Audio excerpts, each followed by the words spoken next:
Hilton brings you new ways to stay, with experiences that let you capture the glory days.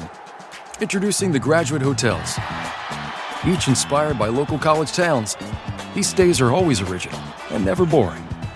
Get in touch with traditions all across the country and enjoy a stay that's a class above the rest. Book at Graduate Hotels with Hilton Honors Points at Hilton.com. It's a win-win. Hilton, for the stay.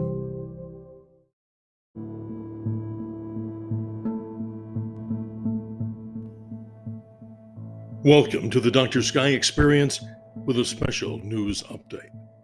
Perseid Meteor Shower 2023 with me, Steve Cates, Dr. Sky. As we're talking with you on America's iconic radio station, 77 Talk Radio, WABC, the iconic radio station that's beaming out from New York City, around the nation, around the world, and I'm pretty sure out to the cosmos.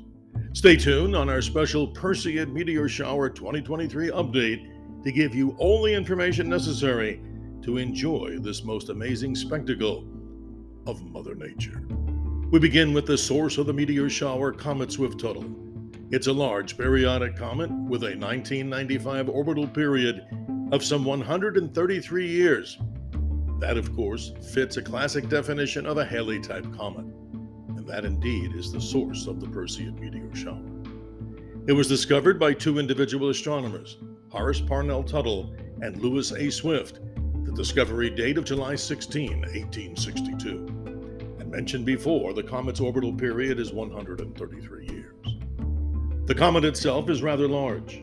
Most comets, which are debris left over from the creation of the solar system, orbit out far beyond that of the dwarf planet Pluto and the other objects known as trans-Neptunians.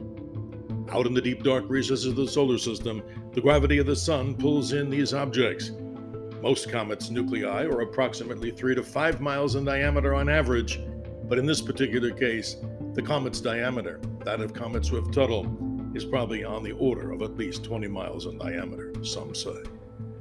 As this particular comet has been orbiting around the sun for hundreds of thousands of years, if not longer, it does indeed put on a most spectacular meteor shower if the conditions are right here with the orbital plane of the comet and, of course, the position of the moon and your local observing environment. Basically, many people say that Comet Swift-Tuttle is an object that comes closest to the Earth on a regular basis, and they would be right over the course of time. But sadly, if the comet were to strike this Earth, the impact energy of Comet Swift-Tuttle would be about 300 times that of the asteroid collision that was thought to have caused this most horrible event some 65 million years ago, the demise of the dinosaurs. In professional opinions, they say, quote, it would be a very bad day for the Earth, end quote. But on the bright side, the comet and the meteor shower usually produce a spectacular shower. This year, 2023, is a good one. The moon will hardly be visible at all, and thus, if you're in dark locations, you should be able to get to see the best of what this comet and meteor shower offer. Yours truly has been observing this meteor shower for at least 40 years, and I can tell you with great accuracy, and proud to report, that this meteor shower can be very fickle. In the mainstream media, we hear reports of great numbers of meteors, but don't be fooled. Sometimes these particular showers produce little, if any, meteors, and sometimes more spectacular events. What can we see in 2023? My suggestion is the meteor shower will ramp up and peak on the evening hours of August the 12th into the morning of the 13th. That is, if you look into the northeast sky, after sunset, you might catch a few of what we call Earth-grazing meteors. These are more brilliant objects that are much larger than the average pebble size of the debris from the Perseid meteor shower.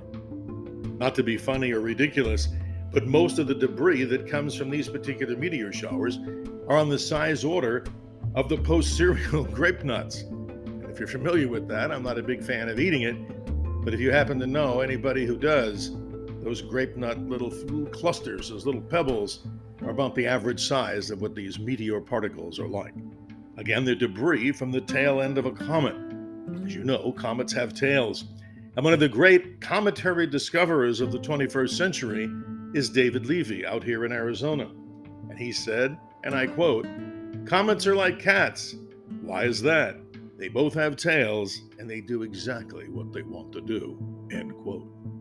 But on a more serious note, if you look into the northeastern sky, more precisely from midnight till about sunrise, wherever you're listening to the Dr. Sky Experience, you know if you're in the northern hemisphere, the higher the latitude, the less of a night you have because of the ever amount of sunlight that creeps through. These meteors can come in swarms. Sometimes we have brighter ones known as bolides or fireballs. These may be a much larger size particle, not the size of what we described before as the little grape nut particles.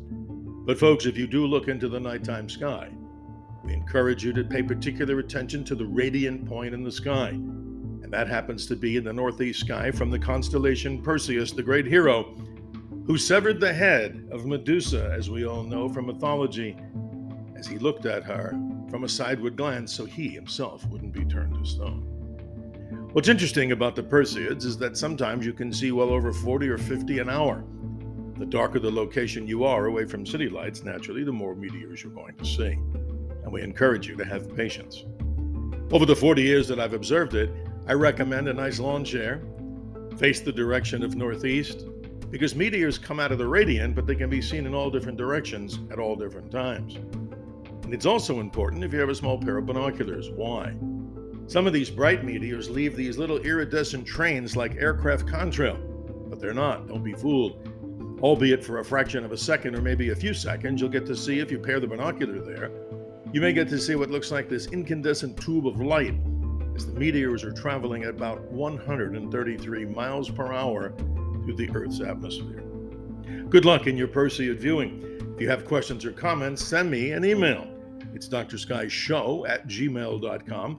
Here at the great Talk Radio 77 WABC, the iconic radio station broadcasting, as I mentioned before, out from the New York region, out across the nation, around the world, and I'm sure well out into the cosmos. And on a brighter note, in case there's not a good display of Perseids, don't hold me accountable. I'm just the reporter. But remember this.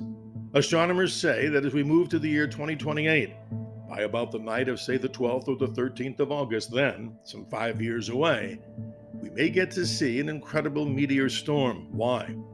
These comets produce big filaments of material, just like, say, swarms of bees. Some are more concentrated, some are thinner, as far as the number.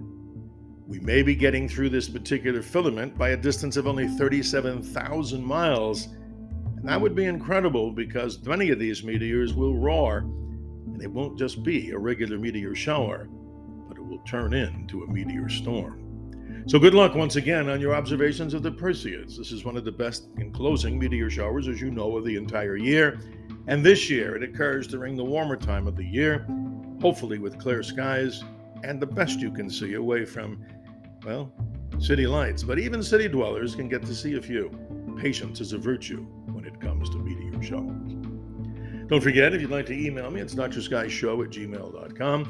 And we do appreciate being on with John Katzimatidis as we continue to talk about the great realms of astronomy, space, aviation, and weather, occasionally on Katz and Cosby.